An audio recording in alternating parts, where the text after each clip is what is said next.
So what it is today, I've just done this little tier list here. It's just like a supplement tier list, because I know there's a lot of people that take these supplements. They don't know what it does. Now, this is very basic. If you want an in-depth one, sort of looking at all the pre-workout ingredients, I could do that as well. And if I missed any really important ones, put it down in the comments and let me know. But let's get right into it. I don't want to waste your time. All right, so the first one we got is electrolytes. So electrolytes are actually pretty good. I think for most use cases, it's going to be good. If you do any sort of endurance training, why not slap some electrolytes in there? I think for most people though, if you're just doing resistance training, you're probably going to get these electrolytes from food anyway. So I'm probably going to put it in like not bad. It won't make a massive difference unless you are like quite dehydrated and you need those minerals or whatever they put in that electrolyte drink. Obviously some are going to be better or worse than others, but it's not bad. All right, so I'll have a look at our vasodilators. So the first one we'll look at citrulline malate. So citrulline malate is probably the gold standard. So what it does, it's a vasodilator, increases your blood vessel size. So that's increased blood flow to the muscles. And it could also theoretically increase like nutrient delivery, things like that. The reason that citrulline is so good compared to the other ones is that it has like quite a high bioavailability. So it bypasses the gut, gets processed in the kidneys, breaks down into nitric oxide, and that is what helps you get a better pump. I don't think it's peak Natty in terms of how much you're getting out of it, but I think suss it. It's a really good pre-workout ingredient. You're going to get a great pump. Why not? It's one of those things that you may as well take it if you are having some sort of pre-workout. Next one we'll look at LArginine. So same idea, a precursor to nitric oxide. It's supposed to help you with the pump. There's a lot of conflicting information. So theoretically, this should have quite a low bioavailability just because the gut kind of destroys it when you do ingest it orally. But I'm going to speak from anecdotal evidence, which is something that I think is absolutely fucking stupid, but I'm going to do it anyway. So from my experience, I get the best pumps from LArginine. This is taking like quite a fucking high dose. So potentially I'm just getting like, so maybe with the high dose, it just means that I am actually getting an adequate amount in my bloodstream to actually make it have a good effect. I haven't taken this in a long time though. I used to take just LArginine by itself and I used to have like triple the recommended dose. I wouldn't recommend going super high above recommended dosages for anything as I'm not a doctor. But I think if you are going to have some sort of pre-workout pump agent, give it a go, see how you feel, because it's pretty underrated, even though theoretically it shouldn't do too much. So what we're going to do is we're just going to put it in not bad, just because the data suggests it shouldn't be too good. And the same goes for Agmatine Sulfate. So it's basically the same thing. It's supposed to be a vasodilator. Again, evidence suggests that potentially it doesn't have that much of an effect. But for me personally, Agmatine was actually better than L-arginine. So what we're going to do is we're going to slap this one up the front of not bad. Now we're going to talk about taurine. Now taurine is often in a lot of pre-workouts and energy drinks to have a sort of calming effect, kind of offset that jittery feeling that you can get from caffeine sometimes. Now this one, based on my experience, it's not the best. I think if it does have an effect, it's very mild. Maybe it does even out that caffeine effect slightly. I'm a bit of a stimulant junkie, so I do like feeling very amped and not like calm when I have my caffeine. So I'm just going to put this one in placebo maybe. I don't think it has too much of an impact, but maybe for some people who are hyper responders to things like this, maybe they do see a great benefit. Or if you do find that you get quite jittery with caffeine, maybe give this one a go and you'll feel a lot better. In a similar vein of calming you down when you do take a pre-workout, another one is Eltheanine. Now, Eltheanine is one of my favorite supplements. Take it in a high dose. It is really calming. There's a few studies that have shown that it reduces anxiety scores. It can aid in depression. By itself, I wouldn't have it to work out by itself just because it is more of a relaxant, but stacked with caffeine, I think it is up there, and suss it, I'd probably put it above citrulline. The exciting shit when we're talking about a tier list, okay? So the first stimulant that I want to talk about is actually L-tyrosine. Now, L-tyrosine is a non-essential amino acid, which means that our body doesn't need it to function, but it is a precursor to a lot of good neurotransmitters. So this includes things like dopamine, norepinephrine, epinephrine. Basically what these do, they kind of regulate stress, they regulate your mood and hormones. So theoretically, L-tyrosine, it works to increase alertness, cognition, replenish sort of neurotransmitters that are depleted during exercise. And there has been several studies to support this, that L-tyrosine supplementation can actually improve cognition, mental alertness, surprisingly, just due to the mental aspect of it. So it doesn't necessarily work as a stimulant. It doesn't increase your heart rate or your blood pressure or anything like that, but it does help with mental alertness and sharpness. So I think if you're looking for a slight edge in terms of boosting your focus in the gym, wanting to really lock in, get that locked in feeling, I think L-tyrosine is a pretty good bet. So I'm going to put it in not bad. Then we'll have a look at Yohimin, which I think is actually a banned supplement in Australia, just because Australia likes to ban everything. The Australian supplementation drug regulation is a bit questionable, but when we're looking at Yohimin for a gym supplement, I think this is one of the best supplements in terms of stimulants that you can get for working out. A few years ago, before it got banned, I remember me and my friends went to a fitness expo and they had these fat burner pills that they were selling, had Yohimin in them. And these things, bro, the workouts I had on Yohimin were wow, so much energy. You also feel like you're sweating out buckets. Some people might not like, but I find that when I feel like I got a sweat on, I feel like I'm getting a really good workout in. But it just works to increase norepinephrine in your blood. So it's generally stronger than caffeine. You feel a lot more alert. It doesn't just make you more alert, it's a proper stimulant. So you will get that almost high feeling. You will really notice the mental benefits of taking Yohimin. However, just because it is a proper stimulant, it will lead itself to being people who are quite anxious. This might increase the amount of anxiety you do feel, and it might be a bit of a negative. So if you are an anxious person, I think Yohimin would probably be in the Susset category. If you're someone who really likes stimulants like me, I think I put this in peak Natty. This is like one of the best supplements I've taken in terms of pre-workouts. And I think if you're in a state or country where this is not banned, not a doctor's recommendation, if you do want to have a really nice stimulant, maybe sus Yohimin, because it's a really good one. Now I'm going to talk about English walnut extract, which doesn't actually have any sort of stimulating effects at all. But for some reason for me, whenever this is in a pre-workout, it's really, really good.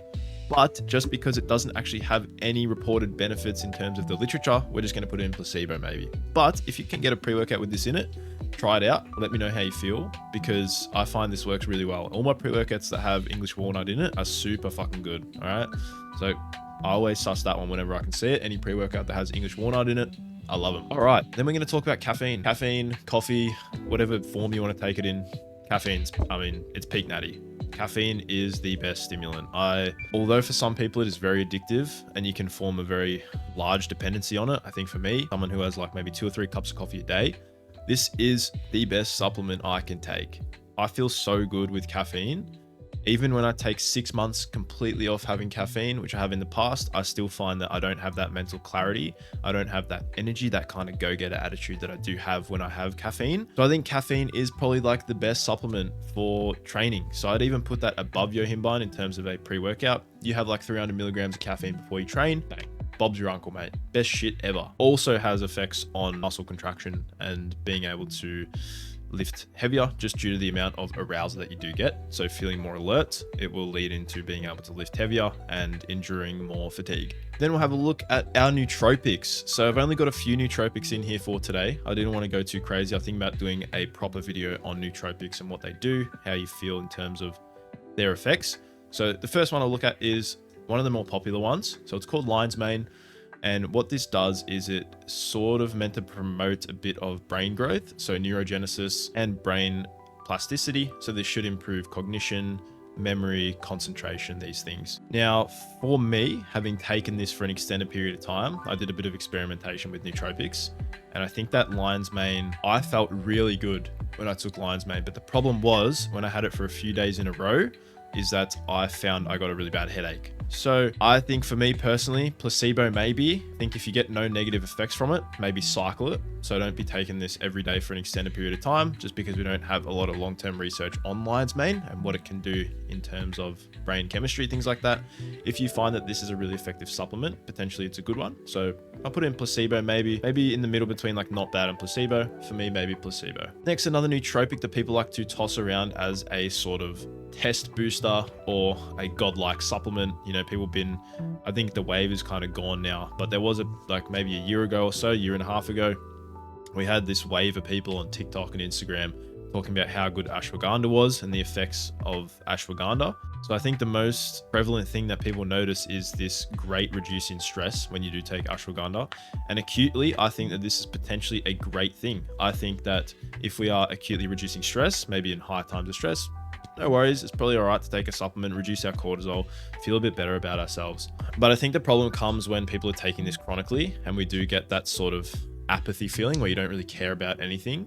You find that you take this for an extended period of time, your mum dies and you don't give a shit. So I don't think it's a good idea to take this for long periods of time when we are down regulating cortisol for so long. It's actually not a good thing. So ashwagandha, I think suss it if you are very, very stressed. I think for some people it can work very well.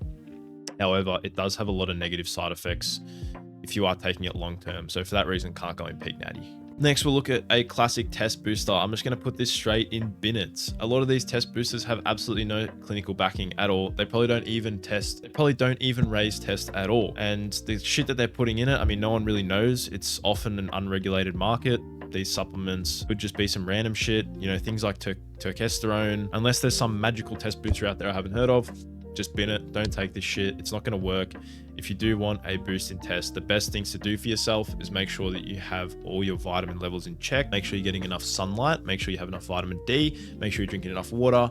And most importantly, make sure you have a good sleep schedule. So it's not only about getting the right amount of sleep, but making sure that you have it consistently. So we're not going to bed super late one day, super early the next. You want to keep it consistent. That's probably the most important factors, diet and sleep, in terms of boosting your natural testosterone, which is not going to happen with a test booster. And potentially you buy some black market test booster. It's probably just like a SARM. It's probably Ostarine or something like that, which will eventually suppress your testosterone. So I wouldn't recommend taking that one. Just don't do it. Just put it in the bin. Keeping on trend with the bin supplement. BCAAs, don't take them. Long story short, you can get the BCAAs from food and protein. We don't need to supplement with BCAAs. Same story for essential amino acids, so EAAs.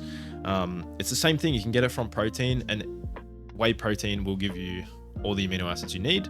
It's a complete protein. A lot of foods such as red meats and things as well. So we don't need to worry about supplementing our BCAAs or EAAs. Just don't do it. Just don't waste your money. In a similar vein, we'll look at our Whey Protein. This is instantly peak Natty. We're going to put this above. Now, Whey Protein will go above our coffee and Yohimin. It's what helps you build muscle, protein. If you are someone who struggles with getting in enough protein per day, Whey Protein is the best way to get it in. It's so easy. It's so cheap, even compared to real food. You can just slam back 2 scoops of a protein before you go to bed. You can even sub this out for casein protein before bed to make sure it is longer lasting. But in terms of general supplementation, Whey Protein is amazing. There's no downsides to having whey protein. If you look at the nutrition value of a whey protein supplement, it's literally on the top end of protein. I can't remember what the scale is called. It's like a scale showing you how good the protein source is, and that whey protein is right at the top. It's the best one you can get. Now we're down to our last 3. So first of all, we'll look at our multivitamin. Bin it, low availability. Your body will just not be able to absorb it for the majority of it, unless you have a specifically bioavailable one that blends certain oils and stuff together to make sure that you can actually absorb it. In terms of a blanket statement, just don't take multivitamins. They're not worth it. It's a bit of waste of money. It's a marketing scheme. As long as you get your levels checked, you're within healthy range, I wouldn't worry about it. If you are below healthy range, talk to your doctor about supplementation or things you can change. Otherwise, don't take a multivitamin. There's not really any point. Next, BetaAlanine. Now, BetaAlanine has been proven to reduce fatigue, improve muscular endurance. So for that, we're going to put in Sustans. I don't think it's a life-changing supplement. For me personally, I don't get the itches. I don't get that sort of trademark BetaAlanine feel. So for me personally, I put it in Sustans or not bad, just because it does have that literature supporting it. We're going to put it in Sustans. It's a pretty good supplement, but it's not like groundbreaking. I think it fits nicely in that category. Creatine, obviously straight in S tier. Peak Natty. This is not only going to help you improve your muscular strength, it's going to help you retain a bit of water in your muscle. So one, it makes you look a little bit bigger for people who are interested in building a good physique. Second of all, there's a lot of recent research coming out about how important it is for our brain health, and not only about the brain health, but also about our cognition ability. So working memory, concentration, focus, things like that. So creatine's been shown to have a great effect on that. So it is something that I think a lot of people benefit from taking. Now you can get an adequate amount through your diet, but just because a lot of people are going on different diets these days in terms of being vegan or vegetarian, I think it's quite important to supplement a little bit with creatine to make sure that not only you're outputting enough in the gym, but that you're also feeling those cognitive benefits. You are mentally there. You get in the gym and you're just like locked in, all right? And it's not even good for that. If you study or you have a mentally demanding job, this shit's going to be good for you. It's going to be so good. So I recommend that everyone I can't personally recommend, but creatine is also a fucking awesome supplement. All right, well, that basically wraps up our little supplement tier list. I know this list might look a bit scuffed. Again, take it with a grain of salt. It's a personal list that I put together. If you guys disagree, let me know in the comments. And if there's any that you want to see in my next video for nootropics, or I might do a revised supplement list, including ones that I didn't include here, then let me know. Otherwise, thank you guys so much for watching. I'll be making a few more tier list videos, and I got a very big YouTube video coming out in the next sort of 2 months or so. Hopefully it's a bit interesting for you guys. I've been putting a lot of work into it, and it's something that I'm super proud of. So keep an eye out for that one. I'll be posting some sort of teasers or something on my YouTube as I go along in the editing stage. All right, I'll see you guys later. Thanks for tuning in, and I'll see you in the next video.